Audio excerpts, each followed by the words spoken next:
मला असं सांग डॉक्टर शिबानी, की दत्तगुरूंचा आपल्याला सगळ्यांना माहिती आहे स्टोरी, की 3 रूपांमध्ये अनुसया मातेकडे आले. पण मला तुला इथे विचारायचंय, की ही त्रयी, ही अनसुया मातेकडेच का गेली?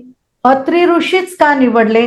त्यांची भगवान दत्तात्रयांची सुरुवात कशी झाली? आणि ती जन्मवेळ, जन्म ठिकाण असं काय होतं? थोडं त्याबद्दल तू सांग आम्हाला. दत्तगुरु, तुझा प्रश्न खूप चांगला आहे आणि ह्याची सुरुवात अशी करणं I think is the best. कारण पहिल्यांदा ते कोण आहे, कसे आलेत आणि असे का आहेत जिव्हाळ्याचे आपल्या, हे मला असं वाटतं की मी 2 भागांमध्ये ह्याचं उत्तर देऊ इच्छिते. तर पहिलं म्हणजे लेट्स सी दत्तगुरु ऍज सच, त्यांची जन्म अँड ऑल दॅट, आणि मग सगळं त्यांचा जन्मकाळ वगैरे. So I feel let me do that. So आपण ऍक्च्युली सगळेजण जाणतो की दत्तगुरूंचा जो दिव्य जन्म आहे, त्यांची जी कथा आहे जन्माची, त्याचं वर्णन श्री गुरुचरित्राच्या 4थ्या अध्यायामध्ये आहे. आपल्याला सगळ्यांनाच ती कथा माहिती आहे, माता अनुसयेची, ज्यांची सत्व परीक्षा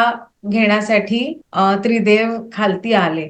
पण खरं सांगायचं तर ह्या जन्मकथेच्या 4-5 व्हर्जन्स वेगळ्या वेगळ्या दत्त संप्रदायामध्ये आपल्याला सापडतात. पण माझं मन गुरुचरित्राशी कनेक्टेड आहे आणि म्हणून माझं दत्तगुरूंशी पण कनेक्ट तसाच आहे. You have to find your own way and you have to understand actually which way he is trying to come to you. So त्याप्रमाणे ही जी दिव्य जन्मकथा झाली, तो म्हणजे सत्ययुगातला, म्हणजे गोल्डन एज मधला तो हम्म, काळ होता, इवन बिफोर रामायण, हम्म, जेव्हा एकदम शुद्ध चेतना होती, प्युअरेस्ट व्हायब्रेशन ऑफ ट्रूथ होतं सगळीकडे. त्या काळातली ही जन्मकथा, जेव्हा अत्री ऋषी आणि अनुसया माता यांच्या घरी आपले दत्तगुरु अवतरले आणि हम्म, ते पूर्ण ब्रह्मस्वरूप होते. पण एक प्रश्न मला नेहमी पडतो की ते स्वतः पूर्ण ब्रह्म आहेत, मग जन्म का?